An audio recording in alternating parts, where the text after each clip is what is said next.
आपले निवडणूक होऊन 1 वर्ष झालं आणि मी जे जे काम सुरू केले होते सगळे बंद आहे. इथं दीक्षाभूमीचं काम हे आतापर्यंत होऊन झालं पाहिजे होतं. 2 ते 2.5 कोटी रुपये आपण इथे टाकले, काम बंद. 200 बेडचं हॉस्पिटलचं काम इथल्या कुठल्याही माणसाने अमरावतीला जायचं काम पडणार नाही. जे महाराष्ट्रामध्ये फक्त तालुक्यात आणि तालुक्याच्या ठिकाणी होणारं फक्त जर काम असं तर ते आपण अचलपूरला निर्माण केलं, पण काम बंद आहे. ह्या नदीचं आपण कायापालट करणार होतो, त्याच्यात आपण नाव फिरवणार होतं. हे सगळं पाणी स्वच्छ, सगळं हे जे घाण पाणी आहे आपण सुलतानपुराच्या बाहेर काढणार होतो. इतकं सुंदर नद करणार होते आपण. हे काही इथं आज तुम्हाला बोट फिरताना दिसल्या असत्या, लाइटिंग असते, कारंजे असते, बंद. तुमचा आम्ही हा बायपासचा रस्ता आहे त्याच्यावरचं पुलाचं काम बंद आहे, तारंगणा बंद आहे, गांधीपुरावरचं मार्केटचं काम 2.5 कोटीचं बंद आहे. काय चालू आहे? फक्त या धर्माला शिव्या द्या, त्या धर्माला शिव्या द्या, एवढंच फक्त चालू आहे. दुसरं सगळं बंद आहे, सगळं बंद आहे. लोक असं म्हणतात का काम करणाऱ्याचं बोलबाला असतं, पण चित्र बदललं हिंदुस्थानाचं. इथे जातीची स्पर्धा लागतं, धर्माची स्पर्धा लागतं.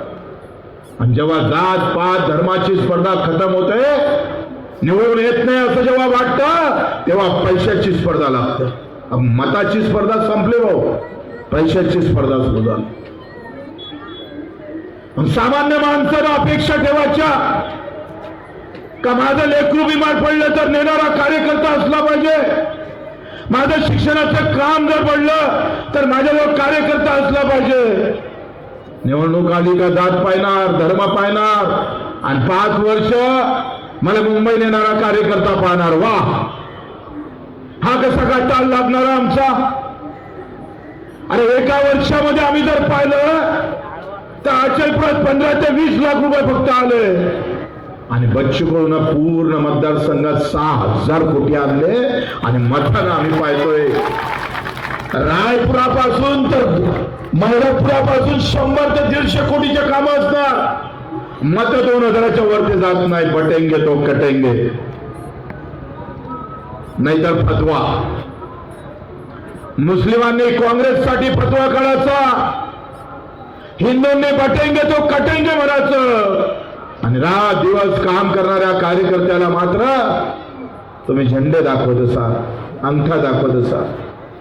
तर मग ह्या हिंदुस्थानाचं भविष्य, त्या सामान्य माणसाचं भविष्य, त्याच्या अडचणी ते कोण समजून घेणार आहे?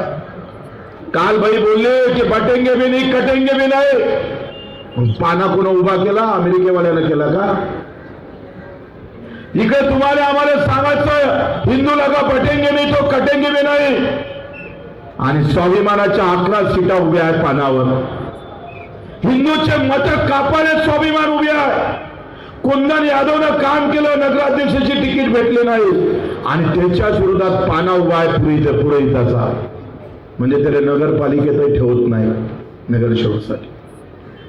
तुमच्या डोक्यात हिंदुत्व भरवायचं, इथं हिंदूला सांगायचंय का एकत्र व्हा, नाहीतर मग मुसलमान आल्याशिवाय राहणार नाही, आणि मुस्लिमांचा प्रचार असा राहणार आम्ही एकत्र झालो नाही तर हिंदू आल्याशिवाय राहणार नाही. वा, अरे हे काय जातीची धर्माची स्पर्धा आहे?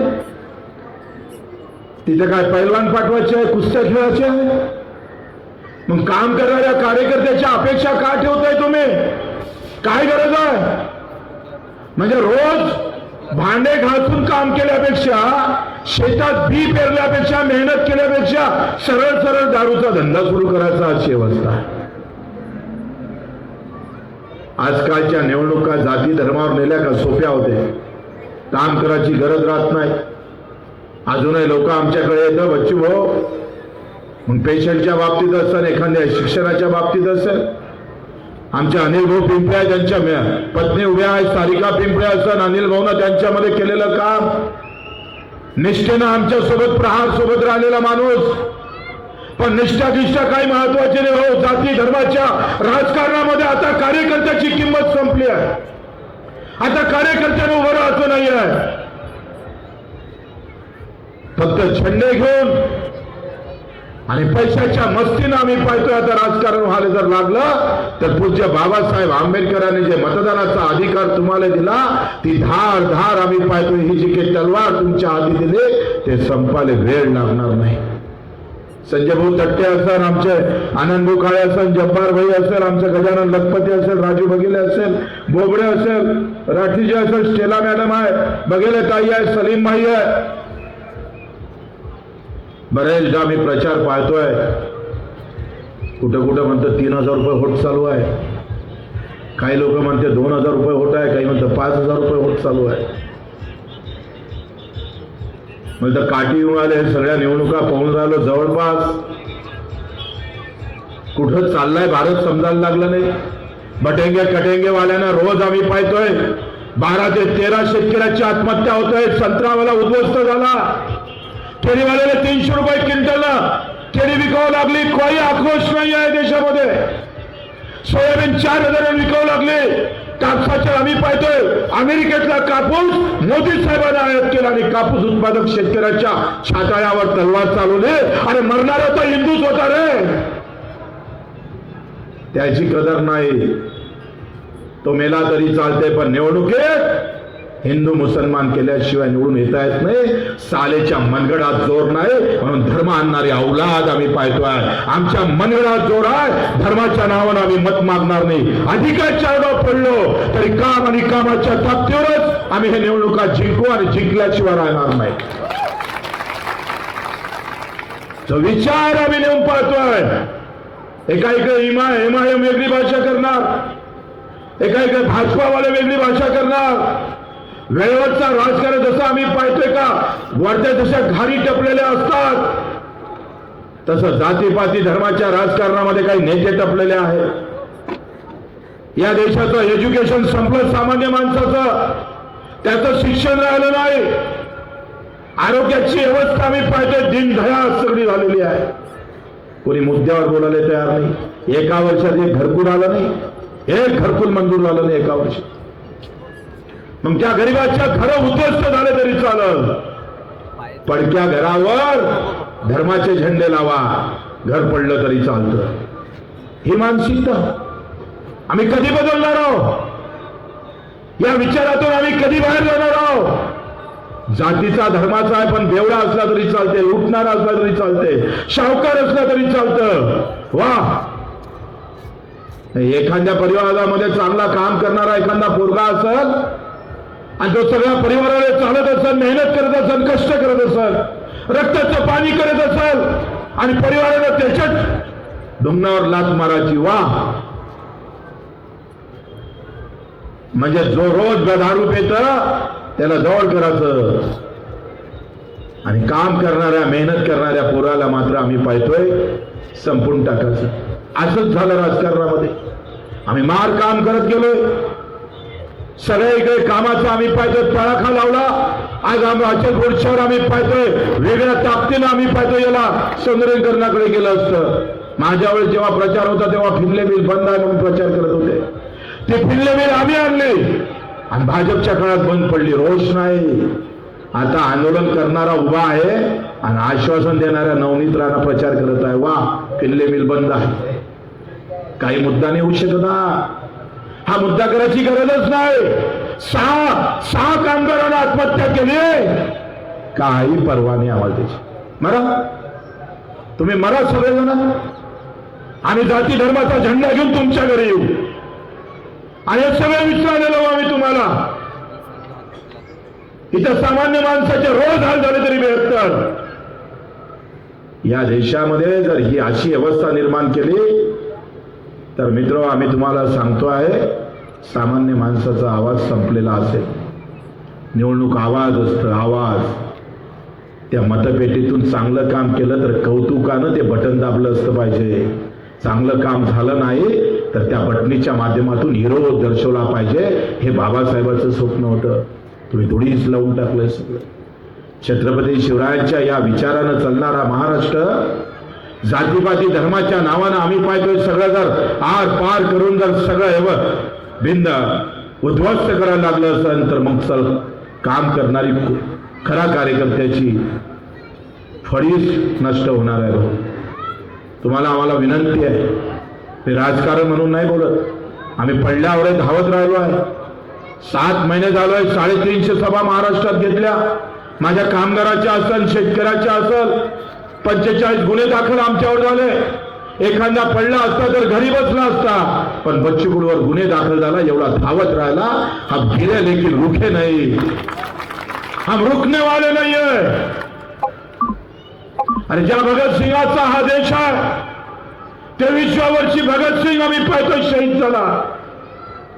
या देशामध्ये जेव्हा जेव्हा आघात झाला, जेव्हा जेव्हा संकट आले, तेव्हा हिंदू, मुसलमान, ईसाई, शीख सगळे छाती ठोकपणे समोर आले. 23 वर्षात हिंदू सगळे एकत्र लढत होते, पण साल्यांनी सगळ्यांनी सगळी बर्बादी करून टाकली. सोप्या राजकारणाकडे राजकारणी नेत्यांनी तुम्हाला नेण्याचा व्यवस्थित प्रयत्न केला. सोपं राजकारण आहे धर्म आणि जातीचं. काम करायची गरज नाही, कोणाला पेशंटला घेऊन जाण्याची गरज नाही, रक्तदान करण्याची गरज नाही. त्याचं काय वाईट होऊ दे ते होऊ दे, पण वेळेवर छंड्याचं राजकारण कर, सगळं संपून टाकू आम्ही. या देशामध्ये गरिबाचं मतदान जास्त आहे, पण निवडून येणारी श्रीमंताची औलाद जास्त आहे. मत गरिबाचं जास्त आहे, तर कुठल्या जातीचा असला तर गरीब निवडून आला पाहिजे, पण तुम्हाला पैसेवाला पाहिजे. या व्यवस्थेच्या बाहेर जाणार का नाही जाणार आहे? 2.5 लाखाचं घर देतं गव्हर्नमेंट, 2.5 लाखाचं. या सभागृहात बच्चू कडू जेव्हा बोलायचा तेव्हा त्या मुख्यमंत्र्याने घाम फोडण्याचं काम केलं, अतिशय इमानदारीनं काम केलं आम्ही. मग शेतकऱ्याच्या अतिवृष्टीचा पैसा असू दे, इथले 2000चे प्रस्ताव आम्ही ज्या अतिक्रमणमध्ये होते ते आत्ता आपण पाहिजे शांशन व्हायला लागले. सातत्यानं पाठपुरावा केला, त्याला मंजुरात भेटली, PR कार्ड भेटायला लागले. अरे घराचं तर सोडा, पण जागा भेटली नव्हती रे आपल्याला. पण लढणारे माणसं कामी मागं जातात. धर्माचे झेंडे घेऊनच लढावाची अवस्था आहे. आम्हाला असं वाटते कायले काम करत बसताय, कार्यकर्त्याला असंच वाटायला लागलंय. त्यापेक्षा झेंडा घेणं हाती, जाऊ दे ना सुद्धा जनतेला आपल्याला काय करायचं आहे. जर झेंड्यानं जर पत भेटायला लागले तर काम करायची गरज तरी काय. 200 बेडचं हॉस्पिटल किती तकलीफ गेली असून आम्हाला आणाले. ते जर सुरू झालं असतं तर मित्र आज तुम्ही पाहतोय या सामान्य माणसाला अमरावतीत जायची गरज पडली नसती. पण तुम्हाला त्याचं काही नाही रे, काही नाही. तू कितना भी चिल्ला, हम धर्म के नाम पर वोट मारने वाले हैं. मुसलमानांनी पतंग किंवा पंजाले मारायचं आणि हिंदूंनी कमळ किंवा अधिक कुणाने मारायचं, संपला विषय. तुम्ही बोंबलत बसा काय करायचं आहे तर, काही गरज नाही आहे. अधिक 2 आंदोलन कर, छात्यावर गोळ्या खाय, ते मार तू, त्याला आम्हाला काही करायचं नाही आहे. वा, मग कामासाठी बोंबलता का आपण? का बोंबलाचं मग? आज मध्ये जा बरं, अमरावतीच्या हॉस्पिटलमध्ये एका बेडवर 2 जण झोपतंय. 75 वर्षानंतर आमची अवस्था का बदलली नाही? जिथं गरीब जातं तिथं दुःख काय अधिक आहे, तिथं त्रास का होतो अधिक, काय विचार करायचा नाही आम्हाला. मरू द्या साऱ्या गरीबाला. या भूमिका तुमच्या मतदानामुळे होतंय. आम्ही ज्या विचारानं मतदान मारतो ना त्याच्यामुळे हे हाल होत आहे. 20 वर्षात काय केलं? अरे 7 धरणं आम्ही केले, फिरले मिल आम्ही सुरू केली, जे बंद पडले होते त्याचे लागन तेवढे पुरावे आहे. कोई अगर आने वाला मर्द है ना तो बच्चों को कहां भी खड़ा है कि कितने कोशिश हमने फिरले मिल केले की. पण या सगळ्या गोष्टीच्या विरोधात मुख्यमंत्री विदर्भातला आणि संत्रावाले मरून राहिले. आम्ही प्रोसेशन युनिट सुरू केलं निजामपूरला, पण आम्ही सांगतोय कुठल्याही प्रकारची सबसिडी दिल्या जात नाही. सगळे हेक्टर वाहून आम्ही निघावं लागतं. मुख्यमंत्री विदर्भातला आहे, संत्रावाल्यासाठी तरी उभं राहायला पाहिजे का नाही? एक शब्द नाही आहो. सगळ्या नगरपालिकेत आमचे सीएम साहेब देवाभाऊ जातं प्रचाराले आणि सगळे सांगतं या नगरपालिकेला 200 कोटी, त्या नगरपालिकेला 300 कोटी. म्हणजे पुऱ्या नगरपालिका मोजल्या तर 10-15 लाख कोटी वाटून टाकले देवाभाऊनं. पैसे आहेत 7 लाख कोटी. अजूनही त्या अपंगाचे पैसे भेटले नाही. 6 महिने झाले, त्याला 2 पाय नाही, हात नाही. ती लढाई आपण लढलो. ज्याला दोन पाय नाही, हात नाही, डोळे नाही, याच्यासाठी पूर्व्या महाराष्ट्रात कोणी आवाज उठवला असेल तर त्याचं नाव बच्चू कडू आहे, लक्षात घ्या. 600 रुपये महिना होता, आता 2500 केला. 8 दिवस पाण्यावर राहिलो, फक्त अन्नाचा एक कण खाल्ला नाही. 350 किलोमीटर पायी चाललो. किमान 200 सभा घेतल्या, नागपूरचं आंदोलन केलं आणि कर्जमाफीची घोषणा मुख्यमंत्र्याला करायला लावली. ही ताकद आहे आमची, ही ताकद आहे. अरे काँग्रेस जो 30 ते 25 आमदार आहे, खासदार आहे, शिवसेनेवर आमदार खासदार आहे, त्यांनी आंदोलन केलं असतं, अधिक मोठं झालं असतं, पण ते करायला तयार नाही. हम अकेले हैं तो भी कम नहीं है, हम दमदार, और हमको डराने वाला अभी कोई पैदा हुआ नहीं, कोई पैदा नहीं हुआ. हम किसी से डर नहीं सकते. अरे आपण पाहिजे का, एक दिवस आमचा आल्याशिवाय राहणार नाही, काम करणाऱ्या कार्यकर्त्याचा दिवस आल्याशिवाय राहणार नाही. मित्रो, आमचं नवीन आमदार म्हणे 1 वर्षात मिल सुरू होते. मिल सोडा, हर्रास व्हायच्या व्यवस्थेत लागलेले आहे. सगळ्या मिल विकल्या जाणार आहे, प्रचंड करप्शन होणार आहे. मग या सगळ्याचा निषेध नाही, याचा काही राग नाही. सगळ्यांना माहित आहे, जातीपाती धर्मातल्या पार्टीला का या जनतेला फक्त झेंडे दाखवल्यावर मत भेटते, त्याच्याला काम करण्याची काही गरज नाही आहे. हे रोड आपण केले, सगळ्या गोष्टी आपण एवढा चमकदारपणे, इतके 350 कोटी रुपये आपण नगर उत्थान मधून आणले. आमिनाथ मंदिराच्या भारीपुऱ्यातून आपण जात होतो, तो पूल जर किमान 1.5 कोटीचा पूल जर झाला असता तर शॉर्टकटने आपण गेलो असतोय. अर्धे कामं बंद आहेत, सगळे कागदपत्र माझ्याजवळ आहे, एवढा वेळ वाचायला नाहीये. 15 कामं बंद रस्त्याचे, जे आपण पाहतो का अजूनही पहिल्या पार्ट 1 मधले आपल्याला पैसे भेटले नाही, काही बोंबलायला तयार नाही. 700-800 कोटी रुपयाचा बायपास आपण केलं होतं, दोन्ही एकूण चौफेर पूर्ण. किमान शेतकऱ्याच्या जमिनी गेल्या असत्या तोही सुखी झाला असता. काही नाही, काही संबंध नाही. त्यांना माहित आहे बच्चू कडू किती काय बोंबलला, झेंडा दाखवू मत घे. झेंडा दाखवला का मत भेटते या देशा शहरामध्ये. आज आपण पाहतो का, पहिल्या टप्प्यातला आम्ही 127 कोटी रुपये आणले होते आणि अजून 58 कोटीचे काम शिल्लक आहे. त्याला झाले 2 वर्ष. सगळे थांबलेले रस्ते, हे सगळे जर आले तर आम्ही पाहतोय पुरं शहर काँक्रिटीकरण होतं.